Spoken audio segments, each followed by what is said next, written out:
This is the Edge Pro Apex that was given to me by Nick Brown. And this is the third knife that I've sharpened on this. And I tell you what, this is the absolute sharpest I have ever gotten a knife in my life. And honestly, it is, I can only describe it as a frightening level of sharpness.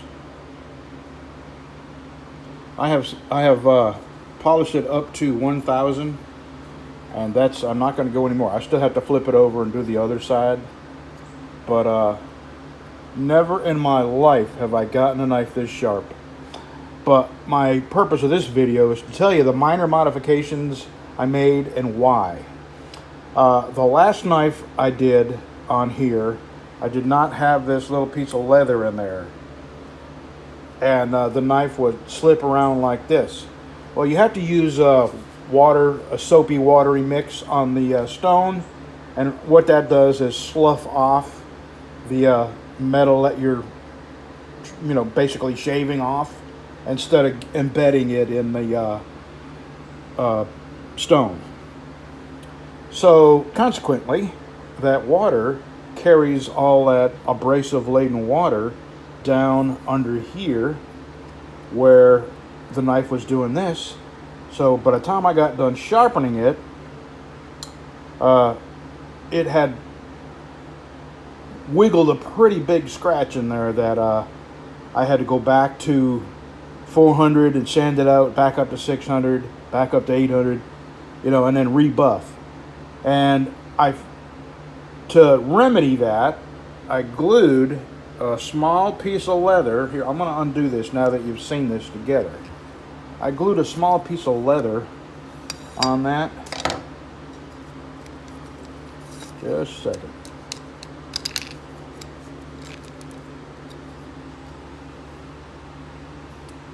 And on top of that, I put a piece of masking tape right where this thing bites down, on the top and on the bottom. There's still some. I am going to have to put this back in a buffer, but I have to do that after I sharpen it and I have a buffed out blade. The very last thing I do is buff it one more time and then stick it in the sheath and mail it. This is the sheath, by the way. Come out pretty nice. It's still my plain Jane sheath, nothing fancy, but well built, out of good leather. Yeah, and I forgot to do the edge of that inside the sheath. Oh well.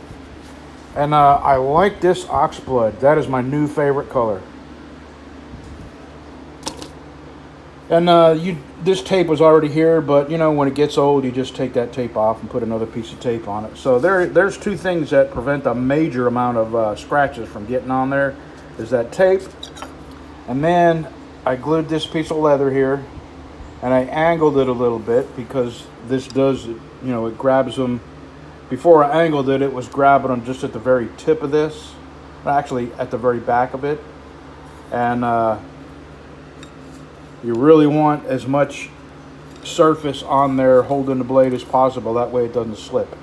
And then, because I added that leather, the stones were hitting the front edge of this metal plate here. So I put this on my belt sander and I beveled it, and the stones just miss it now. So I have worked out all the problems. Now I have sharpened the knife to a degree that, quite frankly, frightens me.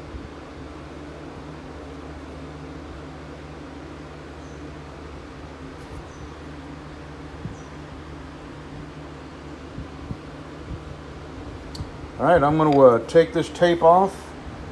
I'm going to hit this with a buffer. Tomorrow I'm going to mail this to its new owner. Thanks for watching, y'all. Edge Pro Apex.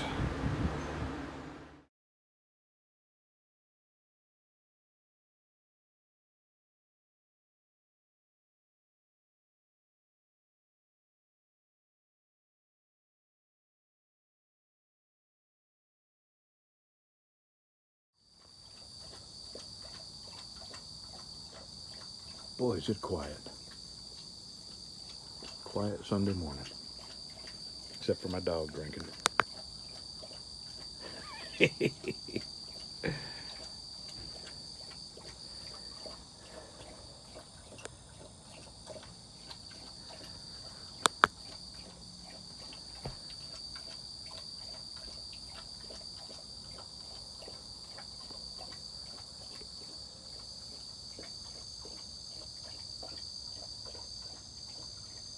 Got a lot of lights around here.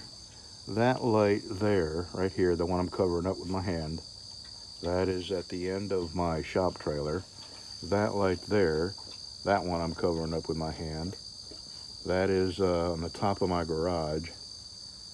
Uh, that is Bev's bathroom light.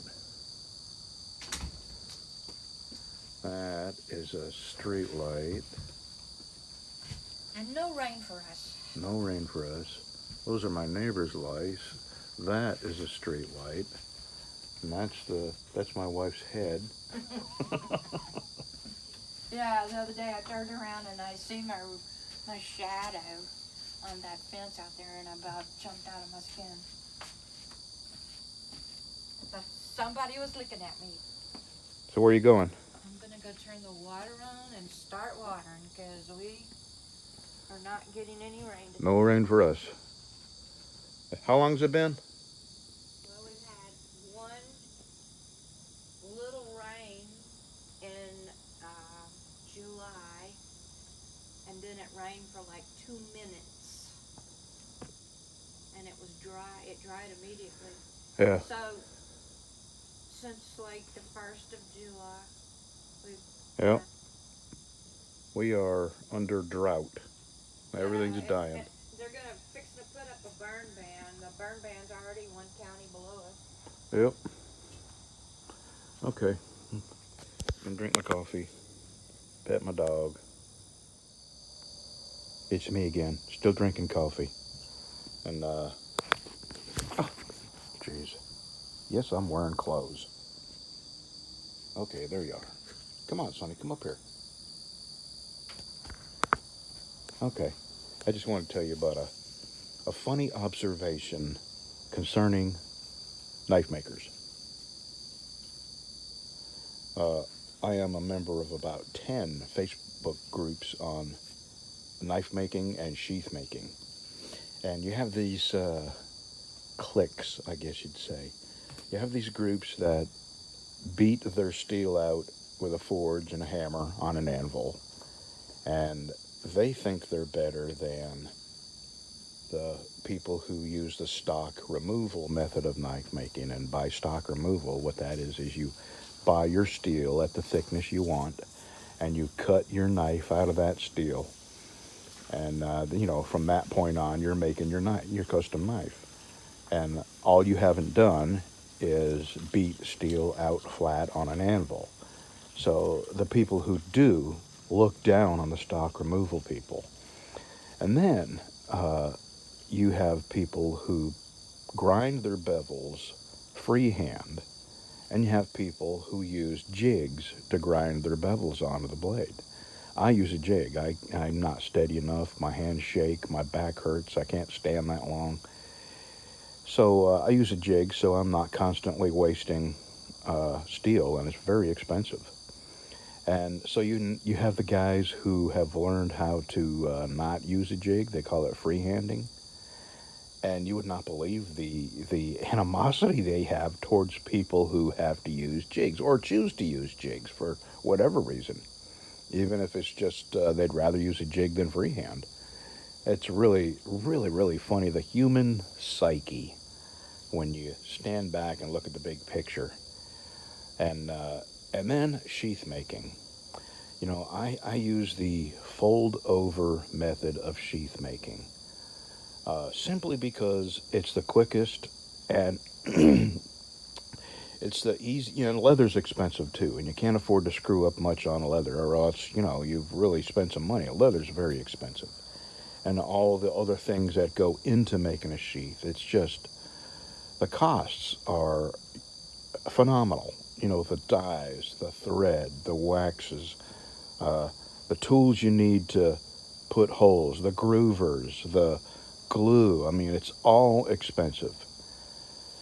So you have to start where it's easiest and you know you'll make the least mistakes. And with that, the for me is the fold over type sheath.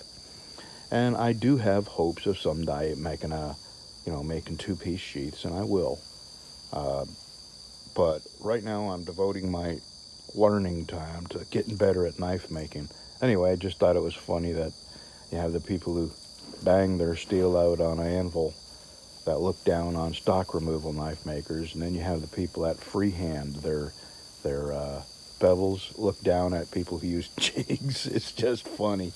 And then you have people who make the two-piece leather sheaths that look down on the fold-over guys. It is really funny to read the comments, and you can pick up on the snide little comments from people who do it one way over another and think they're better.